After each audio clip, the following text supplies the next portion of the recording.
Assalamualaikum warahmatullahi wabarakatuh. Ayyuhal ikhwah barakallahu fikum. Sekarang kami berada di lahan ini, alhamdulillah ada bukit sedikit dengan pemandangan yang cukup indah di Desa Lipat Kain Utara, Kecamatan Kampar Kiri, Kabupaten Kampar, Provinsi Riau, Indonesia. Alhamdulillah ini lahan markas ilmu dan tazkiyah yang alhamdulillah dalam pembebasan untuk tahap 2-nya, alhamdulillah tahap 1-nya sudah selesai, tahap 2 mudah-mudahan ini sebentar lagi, sedikit lagi, dan insya Allah di lahan ini nanti kita akan bangun pesantren, jadi markas ilmu dan pembinaan umat di sini insya Allah Ta'ala. Dan ada satu hal yang ingin kami sampaikan, kenapa Yayasan Markis selalu bebaskan lahan, ya kita tinggal di kampung dan fokus dakwah kita di pedesaan, di pelosok, di pedalaman, maka lahan ini sangat kita butuhkan. Dan sekarang untuk daerah ini saja kita sudah ada di tempat-tempat strategis di masyarakat ini. Saya mengatakan dengan kawan-kawan, kita bukan hanya membuat kajian sunnah, tapi membangun peradaban sunnah.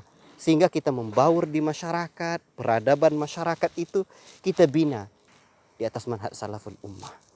Untuk itu ini yang pertama. Kemudian alhamdulillah Yayasan Markis, pesantren-pesantren kita sekarang sudah ada 3 yang berjalan dan 1 di pedalaman Ludai akan kita resmikan, 1 lagi di Pulau Penyalai. Dan setiap pondok-pondok yang kita buat ini alhamdulillah kita buat gratis untuk para duafa 100%. Dan untuk itulah kita butuh program kebun pahala. Maka kita tidak hanya buat kebun begitu saja, tapi di mana kita buat kebun, di situ kita buat pesantren. Sehingga wakaf orang yang untuk kebun produktif ini itu tidak hanya sekedar wakaf produktif kebun, tapi juga ada pesantren. Dan pesantren kita juga ada kebunnya. Sehingga santri-santri yang kita didik ini mereka terlahir menjadi santri-santri pejuang yang bisa bertani, yang mengerti bagaimana membangun masyarakat, sehingga kita karyakan mereka sehingga betul-betul menjadi tangguh kelak berdakwah di pedalaman, di pelosok, di pedesaan. Untuk inilah kami mengajak kaum muslimin, kaum muslimat ya untuk terus ambil bagian. Kita bagi-bagi tugas dalam menyebarkan dakwah tauhid di pelosok-pelosok negeri ini. Ya, di kampung-kampung ini ya. Kalau bapak-bapak, ibu-ibu ya punya harta ya sangat bermanfaat insyaallah taala.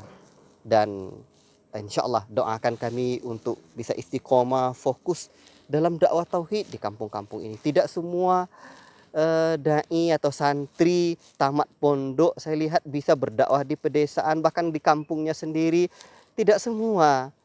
Mungkin juga karena memang program pendidikan di pesantren-pesantrennya mungkin arahnya juga tidak untuk bisa membina di kampung. Maka melihat itulah Yayasan Markis melihat ada peluang dakwah kita di sini.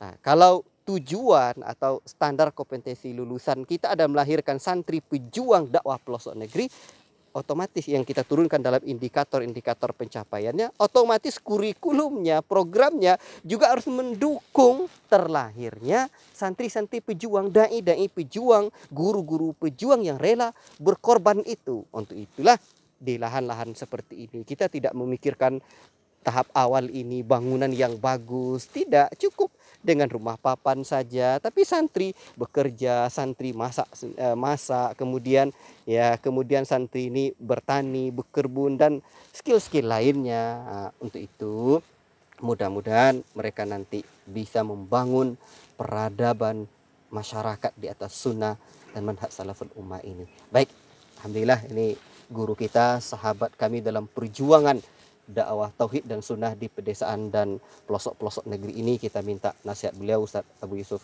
hafizahullah ta'ala. Tafadhol. Bismillahirrahmanirrahim. Alhamdulillah wassalatu wassalamu ala Rasulillah wa ala alihi wa sahbihi wa mawala. La haula wa la quwata illa billah.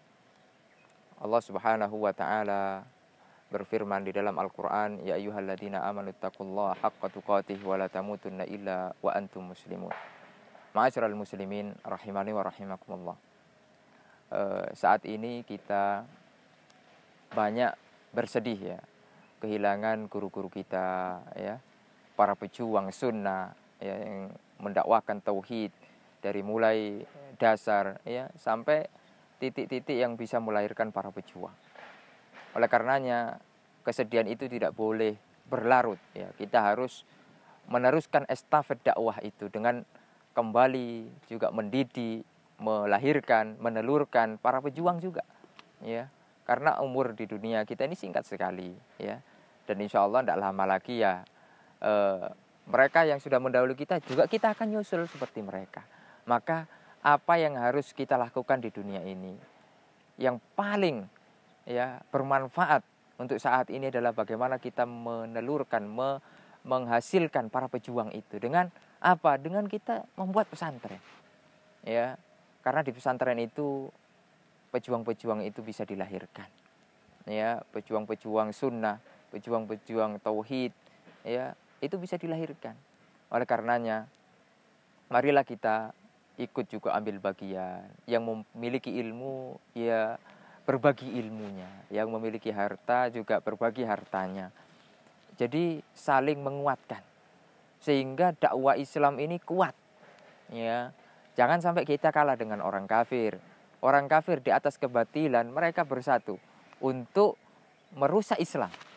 Sedangkan kita orang Islam tidak mau saling bahu membahu. Ya, saling curiga, saling ini dan itu, jangan. Ya, kita harus saling bahu membahu. Terlebih lagi yang kita bantu adalah calon-calon pejuang gitu. Ya, apalagi yang didakwakan adalah dakwah tauhid, dakwah yang mulia, dakwah para nabi. Ya, dakwah para nabi dan rasul di atas manhaj salaful ummah. Jadi tidak ada ruginya. Ketika kita sedikit infakkan harta kita, itu akan bermanfaat. Ya, sebagaimana sabda Rasul sallallahu alaihi wasallam, idza matal insanu in qata'a amaluhu ya illa min salatin. Jika kita sudah mati maka semua amalan terputus kecuali 3 hal. Yang pertama adalah shadaqatin jariyah. Ya, sedekah jariyah. Subhanallah. Ya, jika kita infakkan, mungkin dalam setiap pembebasan lahan, dalam setiap ada proyek-proyek akhirat, kita hanya nyumbang 100.000 misalnya. Subhanallah. Nanti kita akan panen 100.000 itu nanti di alam kubur, minimal menemani kita. Yang mana anak-anak kita meninggalkan kita. Harta kita mungkin, mobil kita, rumah kita, nggak mungkin kita bawa di kubur. Ya yang 100.000 yang kita amalkan itu mungkin kita rutinkan, itulah yang akan menemani kita. Ya terlebih lagi mungkin lebih banyak lagi 1 juta, bahkan 10 juta, 100 juta. Atau semua harta kita infakkan di jalan Allah. Subhanallah. Betapa bahagianya orang yang seperti itu. Dan memang ada Allah Subhanahu wa taala ya memberikan orang-orang yang seperti ini. Ya, di setiap perjuangan ada saja yang membantu, subhanallah. Ya, itulah makanya kita terus ya membuat pesantren, memperbanyak. Ya, tentunya kita juga melakukan pembinaan-pembinaan, pelatihan-pelatihan, tidak hanya sekedar buat tanpa memiliki perancangan yang yang matang, tidak. Kita juga memiliki perancangan yang matang. Jangka kita adalah puluhan tahun, bukan hanya sekedar 1 tahun, 2 tahun selesai, enggak. Tapi bagaimana 30 tahun ke depan, 50 tahun ke depan, itu.